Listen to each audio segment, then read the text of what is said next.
आगे हम पढ़ते हैं steps in MBO process. MBO process के स्टेप्स क्या क्या हो सकते हैं। सबसे पहला है सेटिंग कॉर्पोरेट और ओवरऑल ऑब्जेक्टिव। हमको संस्था के सभी उद्देश्यों का निर्धारण करना है। संस्था अपने सर्वोच्च प्रबंध के लिए जो भी उद्देश्य निर्धारित करती है वो हमेशा दीर्घ अवधि के लिए होने चाहिए, उनके स्ट्रेटेजिक नेचर के होने चाहिए। फिर दे रखा है सेटिंग सब ऑर्डिनेट ऑब्जेक्टिव और कॉर्पोरेट ऑब्जेक्टिव डिसाइड करने के बाद हम सब ऑर्डिनेट ऑब्जेक्टिव डिसाइड कर सकते हैं, जिसमें हम अपने अधीनस्थों के लिए, मंडल के लिए, विभाग के लिए, डिपार्टमेंट के वाइज के ऑब्जेक्टिव डिसाइड कर सकते हैं। फिर आप matching objective and the resources, यानी कि एक कंपनी में संसाधन के बीच में संतुलन बनाए रखने के लिए पूंजी, सामग्री और मानवीय संसाधनों के प्रभावकारी संतुलन को स्थापित करने के लिए उद्देश्यों का सफलतापूर्वक। फिर नेक्स्ट है आपका recycling the objective. Recycling the objective का मतलब है कि उद्देश्यों का पुनः आवर्तन करना। उद्देश्य का निर्धारण अधिकारी और अधीनस्थों की संयुक्त सहमति और परस्पर विचार विमर्श से होता है। इसका मतलब ये है कि आप अपने प्रोसेस को उच्च अधिकारियों और अधीनस्थों से परामर्श करके ही उद्देश्य का निर्धारण कर सकते हो। फिर डेवलपिंग एक्शन प्लान्स, आपने जो भी कार्य योजनाओं का विकास किया है अब उनका क्रियान्वयन की बारी आती है, आप उनका एक्शन प्लान बना सकते हो। फिर इम्प्लीमेंटिंग एक्शन प्लान, जो आपने एक्शन प्लान बनाया अब उनको आप उनका क्रियान्वयन कर सकते हो, उनको सभी व्यक्तियों के कार्य की योजनाओं के अनुसार पूरा करवा सकते हो। फिर पीरियोडिक रिव्यूज के समय अवलोकन, पुनरावलोकन किया जाता है। धीरे धीरे समय समय पर सभाएं करके अधीनस्थों की निष्पादन प्रगति पर विचार करना चाहिए, जिसकी वजह से प्रतिवेदन कर अधिकारियों की समुचित रिपोर्ट मिल सकती है आपको। फिर आपका फाइनल इवैल्यूएशन। फाइनल इवैल्यूएशन का मतलब ये है कि एक वास्तव में एक व्यक्ति ने उतना काम जितना उसको सौंपा था उसने किया या नहीं किया। अगर किया है तो उसके परिणाम कितने अच्छे हैं और उसको, उस व्यक्ति को परिणाम के अनुसार उसको क्या करना है, पारितोषिक आपको देना है। क्लियर है यहाँ तक। अब हमने इसके कुछ आधुनिक मॉडल जो है आपका मॉडर्न मॉडल, उसके कुछ आपके संस्था के लिए, उच्च प्रबंधकों के लिए और अधीनस्थों के लिए लाभ बताए। लाभ क्या क्या हो सकते हैं कि टीम स्पिरिट हो सकती है, प्लानिंग अच्छा हो सकता है आपके। फिर दे रखा है मोटिवेट हो सकते हैं एम्प्लॉयज, आपसे एम्प्लॉयज सेटिस्फाइड हो सकते हैं, कंटिन्यू आपके क्या कर सकते हैं, कॉन्टेक्ट में बने रह सकते हैं। इसी के साथ हम डिसएडवांटेज को भी थोड़ा सा डिस्कस कर लेते हैं कि एक कर्मचारी जो है वो जरूरी थोड़ी है कि हर बार आपकी ट्रेंड किया हुआ ही आए या क्वालिफाइड ही आए। अगर अधीनस्थ आपके क्वालिफाइड नहीं है तो आपको तो एमबीओ समझाना उनके लिए डिफिकल्ट हो जाएगा। फिर दे रखा है सेंट्रलाइजेशन में जरूरी नहीं है कि हर कोई अपने अधिकारों का डेलीगेशन करे। कंटिन्यूस जो टॉप लेवल का मैनेजमेंट है उसको आपको सपोर्ट नहीं मिल सकता है कंटिन्यूस। फिर क्वालिटेटिव, आप क्वांटिटेटिव तो आप मेजर कर सकते हो पर क्वालिटेटिव को मेजर करना परफॉर्मेंस को बहुत डिफिकल्ट होता है। और इस प्रोसेस में अननेसेसरी आपकी पेपर वर्क बढ़ जाता है, जिससे आपका लेबर, आपका समय और आपका धन व्यर्थ होता है। अब आगे देखते हैं essentials for the success of MBO. Objective for the programme.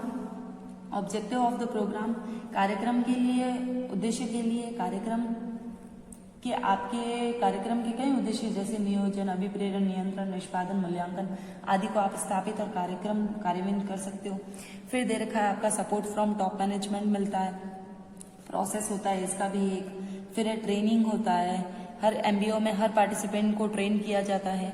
फिर दे रखा है पार्टिसिपेंट्स, हर कोई अपनी इच्छा से अपने सुझावों और उनके जरिए उद्देश्य का निर्धारण करवा सकता है। टाइम यानी कि एक एमबीओ जब प्रोसेस स्टार्ट होता है तो उसके साथ आपको पर्याप्त टाइम देना भी जरूरी है। इसमें 2-3 साल भी लग सकते हैं अगर आपकी कंपनी लार्ज स्केल पर काम कर रही है तो। फिर है मॉनिटरिंग एंड फीडबैक। आपकी कंपनी में उद्देश्य के लिए, अगर आपने सफलता के लिए उद्देश्य बनाए हैं तो उन सफलताओं के लिए आपको क्रियान्वयन यानी निगरानी रखनी बहुत जरूरी है। इंटीग्रेशन, एकीकृत हुए हैं या नहीं, एकीकरण संभव है या नहीं। आप अपने मैनेजमेंट के जितने भी फंक्शंस हैं आप अपने ऑब्जेक्टिव में सारे लगा दीजिए। फिर है रेमुनरेशन। रेमुनरेशन का मतलब ये है कि आप अपने सदस्यों का निर्धारण, क्रियान्वयन आदि के लिए जागरूक रह सकते हैं। फिर दे रखा है पॉलिटिक्स अवेयरनेस। पॉलिटिक्स अवेयरनेस का मतलब है कि एक कंपनी में अधिकारी को क्या पसंद नहीं है, क्या पसंद है, उसकी वेतन प्रणाली क्या है, उसका सिस्टम क्या है, कौन सा आयोग चल रहा है, ये सारी चीजें, कौन सी प्रमोशन की पॉलिसीज चल रही है, ये सारी चीजें भी अफेक्ट करती है। इसी के साथ हम एमबीओ टॉपिक को यहीं खत्म कर रहे हैं। धन्यवाद। हेलो स्टूडेंट्स, आज हम पढ़ने जा रहे हैं। एमबीई का मतलब होता है management by exception. Management by exception यानी अपवाद द्वारा प्रबंध।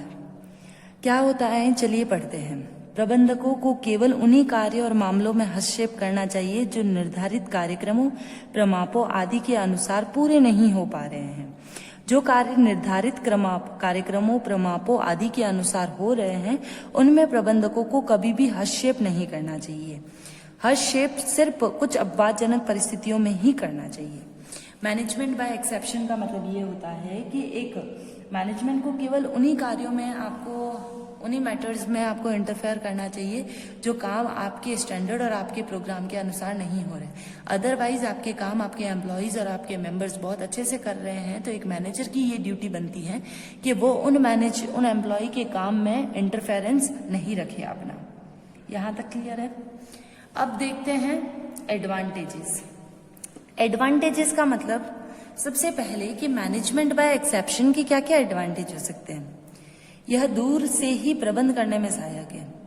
आप अगर किसी भी एम्प्लॉय या मेंबर के काम में इंटरफेयर नहीं करोगे तो वो स्वतः ही अच्छे से काम कर पाएगा, उसका मैनेजमेंट, उसका प्लानिंग अपने आप ही सुधर जाएगा। फिर नेक्स्ट है आपका समस्याओं के समाधान पर ध्यान केंद्रित करने में सहायक, यानी कि एक कर्मचारी अपनी समस्याओं के समाधान पर ध्यान केंद्रित कर सकता है। एक मैनेजर अपनी जो भी प्रॉब्लम्स है, अगर वो इंटरफेरेंस नहीं करेगा अपने कर्मचारियों के कामों में तो वो अपने समस्याओं पर ध्यान केंद्रित कर सकता है। फिर दे रखा है प्रभावी उपयोग पर निष्पादन मूल्यांकन कर सकता है प्रमापों के लिए। निष्पादन अपने परफॉर्मेंस के इवैल्यूएशन कर सकता है स्टैंडर्ड के लिए। फिर निष्पादन परिणामों के अंतर को सीमित करने में सहायक, जो भी आपके परफॉर्मेंस का जो भी रिजल्ट है उनके डिफरेंस को आप लिमिट कर सकते हो। आपका स्टैंडर्ड कुछ और आ रहा है, आपका रिजल्ट कुछ और आ रहा है, तो उन दोनों का डिफरेंस आप ज्ञात कर सकते हो किसके जरिए, एमबीए के जरिए। फिर स्वतंत्रता प्रदान की जाती है।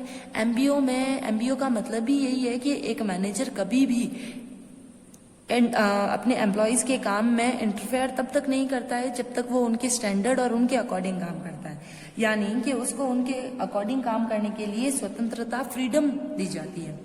फिर दे रखा है क्षमताओं का पूर्ण उपयोग करने में सहायक होता है कि एक कर्मचारी अगर इंटरफेरेंस नहीं करेगा तो कर्मचारी खुद भी अपनी एफिशिएंसी के साथ काम कर सकता है और मैनेजर भी अपनी एफिशिएंसी के साथ काम कर सकता है। एमबीई के कुछ एडवांटेजेस पढ़े हैं तो उसके साथ हम लिमिटेशन भी पढ़ ही लेते हैं। सबसे पहला दे रखा है आपका प्रमाप निर्धारण करना कठिन है। हम स्टार्ट से यही बोल रहे हैं कि हम प्रमापों के अनुसार काम करेंगे तो हमारा मैनेजर हमारे कामों में इंटरफेयर नहीं करेगा, पर हम उन प्रमापों को निर्धारित करने में ही हमको प्रॉब्लम आ रही है। सबसे पहला लिमिटेशन। सेकेंड है आपका प्रबंधक अधिकारों का प्रत्यायोजन नहीं करता। हम काम और प्रमाप तब तक उन एम्प्लॉय को नहीं दे सकते जब तक हम अपने अधिकारों का डेलीगेशन, हम अपने राइट्स को किसी और को नहीं दे देते। तो ये ऐसा करना मैनेजर के लिए थोड़ा सा डिफिकल्ट हो जाता है। नेक्स्ट है आपका कार्य परिणामों का सही मापन करना कठिन। एक रिजल्ट और आपका जो डिफरेंस आता है उसको मेजर करना बहुत डिफिकल्ट हो जाता है एक मैनेजर के लिए। फिर दे रखा है वित्तीय लागत में वृद्धि होती है। फाइनेंशियल जो आपकी कॉस्ट आती है वो इंक्रीज हो जाती है एमबीई की फंक्शन की वजह से। एंड लास्ट वन है आपका अधीनस्थों के लिए कार्यभार में वृद्धि हो जाती है।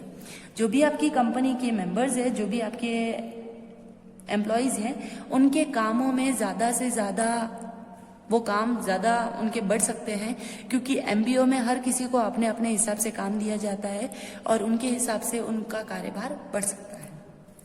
यहीं पर हम एमबीई मैनेजमेंट बाय एक्सेप्शन खत्म करते हैं। धन्यवाद।